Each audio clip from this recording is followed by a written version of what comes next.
क्या आपको भी ये कंफ्यूजन रहती है कि कब और किन कंडीशंस में आप एक हॉट पैक या हीट थेरेपी का इस्तेमाल करें और किन कंडीशंस में आप एक कोल्ड पैक या कोल्ड थेरेपी का इस्तेमाल करें? तो ये वीडियो आपके लिए हेल्पफुल हो सकती है इन सब कंफ्यूजन्स को दूर करने के लिए। नमस्कार, मेरा नाम है doctor Rahul Sharma, director new age rehabilitation centre, और मैं आज आपको बताने वाला हूं कि इन चीज़ों का इस्तेमाल कब और किस तरीके से किया जाना चाहिए। तो सबसे पहले हम शुरू करते हैं कोल्ड पैक या क्रायोथेरेपी के बारे में। So basically what is cryotherapy? Cryotherapy is the application of cold to the damaged soft tissue.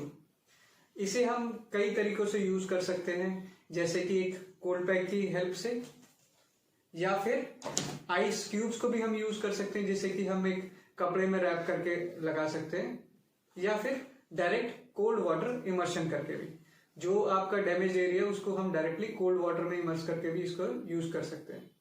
अब ये जान लेते हैं कि ये काम कैसे करता है, हाउ इट वर्क्स। सो जब भी हम किसी एरिया पे कोल्ड पैक को अप्लाई करते हैं तो उस एरिया की ब्लड सर्कुलेशन को या ब्लड वेसल्स को ये कॉन्स्ट्रिक्ट कर देता है। कॉन्स्ट्रिक्ट का मतलब उसकी सप्लाई आपकी कम कर देता है, जिसकी वजह से उस एरिया में इन्फ्लेमेशन की स्पीड कम होती है, साथ ही साथ स्वेलिंग को भी कंट्रोल कर सकते हैं। दूसरा इसका जो मेन इफेक्ट है वो है कि ये उस एरिया के जो पेन के रिसेप्टर्स या नोसिसेप्टर्स होते हैं उसको भी सेंसिटाइज करता है, साथ ही साथ ये नर्व कंडक्शन वेलोसिटी को कम करता है, जिसकी वजह से पेन भी आपको कम फील होता है। अब जान लेते हैं कि कोल्ड थेरेपी या क्रायोथेरेपी को किस किस कंडीशन में हम इस्तेमाल कर सकते हैं। सबसे पहले कोई भी टाइप की एक्यूट सॉफ्ट टिश्यू इंजरी या फिर एक्यूट मस्कुलोस्केलेटल इन्फ्लेमेशन में हम इसे इस्तेमाल कर सकते हैं, जो कि पहले 72 आवर्स या 72 घंटों में हेल्पफुल हो सकता है। जैसे कि कुछ कंडीशंस हम जान लेते हैं, एंकल स्ट्रेन, एंकल में मोच आना, हैमस्ट्रिंग स्ट्रेन जिसे कि थाई में मसल्स के खिंचाव भी बोल सकते हैं, या फिर एलएस स्ट्रेन जिसे बैक के मसल्स को पुल हो जाना। ऐसी कंडीशंस में हम कोल्ड पैक का इस्तेमाल कर सकते हैं। इसके अलावा कुछ कंडीशंस और है, जैसे कि किसी भी टाइप के पेन में या फिर पोस्ट ऑपरेटिव कंडीशंस में भी हम कोल्ड पैक का इस्तेमाल कर सकते हैं। ऑपरेशन के बाद, कुछ ऑपरेशंस के बाद, जैसे कि हिप रिप्लेसमेंट या नी रिप्लेसमेंट या कोई लिगामेंट की सर्जरी, उसके बाद जो पेन, इन्फ्लेमेशन और स्वेलिंग होती है उस कंडीशन में भी हम कोल्ड पैक का इस्तेमाल कर सकते हैं। जनरली कोल्ड पैक को हम 5 से 10 मिनट तक एक बार में इस्तेमाल करते हैं, उसे दिन में हम 4 से 5 बार रिपीट कर सकते हैं। अब हम बात करते हैं हीट थेरेपी या थर्मोथेरेपी के बारे में। Heat therapy is the application of heat as a therapeutic agent. इसे हम दो तरीकों से अप्लाई कर सकते हैं, मॉइस्ट हीट पैक्स या फिर dry heat PACS. Moist heat PACS के अंदर जो एग्जांपल आते हैं, जैसे कि आप हॉट वाटर बॉटल यूज कर सकते हैं। इसके अलावा आप हॉट टॉवल, जो कि मॉइस्ट हॉट टॉवल होता है, वो इस्तेमाल कर सकते हैं, या फिर डायरेक्ट हॉट वाटर इमर्शन कर सकते हैं। ड्राई हीट पैक्स में आप इलेक्ट्रिकल हीटिंग पैक्स का यूज कर सकते हैं, जो कि जिस एरिया में आपने अप्लाई करना है उस एरिया में आप लगा सकते हैं। इसके बाद बात करते हैं कि हाउ इट वर्क्स, ये काम कैसे करता है।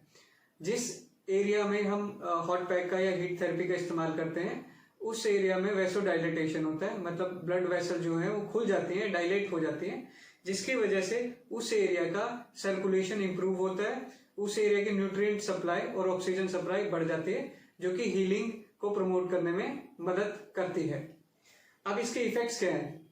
इसमें सबसे पहला जो इसका मेन इफेक्ट है वो आपके जोड़ों की जकड़न को कम करने में हेल्प करता है, सॉफ्ट टिश्यूज का एक्सटेंसिबिलिटी इंप्रूव करने में हेल्प करता है। इसके अलावा किसी भी टाइप के मसल स्पैज्म को कम करने में हेल्प करता है, साथ ही साथ मसल्स को रिलैक्स करता है, और ये किसी भी टाइप के मसल पेन या जॉइंट पेन को कम करने में भी मदद करता है। अब किन कंडीशंस में हम इसका इस्तेमाल कर सकते हैं? जैसे कि किसी भी टाइप की सब एक्यूट टू क्रॉनिक, इन्फ्लेमेटरी और डिजेनरेटिव कंडीशंस में हम इस्तेमाल कर सकते हैं। इसके कुछ कॉमन एग्जांपल्स हैं, ऑस्टियोआर्थराइटिस, जो कि आपका जोड़ों का आर्थराइटिस या आर्थरोसिस, रूमेटाइड आर्थराइटिस, और सर्वाइकल स्पॉन्डिलोसिस, लंबर स्पॉन्डिलोसिस, कुछ इस तरह की कंडीशंस में हम इसका इस्तेमाल कर सकते हैं। इसके अलावा जॉइंट की या जोड़ों की स्टिफनेस में भी इसका इस्तेमाल किया जा सकता है। मैकेनिकल नेक पेन और बैक पेन, जो कि पोस्चर से रिलेटेड होता है, गलत पोस्चर में बैठने की वजह से जो कमर का दर्द या गर्दन का दर्द, उसमें इस्तेमाल कर सकते हैं। और किसी टाइप के मसल के स्पैज़म में भी हम इसका इस्तेमाल कर सकते हैं। इसकी डोज क्या है? इसे जनरली हम एक बार में 15 मिनट के लिए अप्लाई कर सकते हैं और इसे दिन में 2 से 3 बार रिपीट कर सकते हैं। अब हम जान लेते हैं कि हीट थेरेपी या कोल्ड थेरेपी यूज करने से पहले हमें किन किन बातों का ध्यान रखना जरूरी है। किसी भी टाइप की इम्पेयर्ड स्किन सेंसेशन वाली कंडीशन जैसे कि डायबिटीज में हमें हॉट पैक या कोल्ड पैक लगाने में बहुत ध्यान रखना जरूरी है, या फिर हम उसका अप्लाई ना करें। इसके अलावा किसी को अगर एलर्जी है हीट या कोल्ड थेरेपी से तो हम इसका इस्तेमाल ना करें, या फिर कोई एक्यूट इन्फेक्शन है उस एरिया में हम हीट थेरेपी या कोल्ड थेरेपी देने से बचें, या फिर उसे अच्छे सुपरविजन में करें। हॉट थेरेपी या कोल्ड थेरेपी लेते टाइम आपको सोना भी अवॉइड करना चाहिए। आई होप आपको ये कंटेंट अच्छा लगा होगा। आप इस वीडियो को लाइक कर सकते हैं, शेयर कर सकते हैं और हमारे चैनल को सब्सक्राइब कर सकते हैं। Thank you for watching.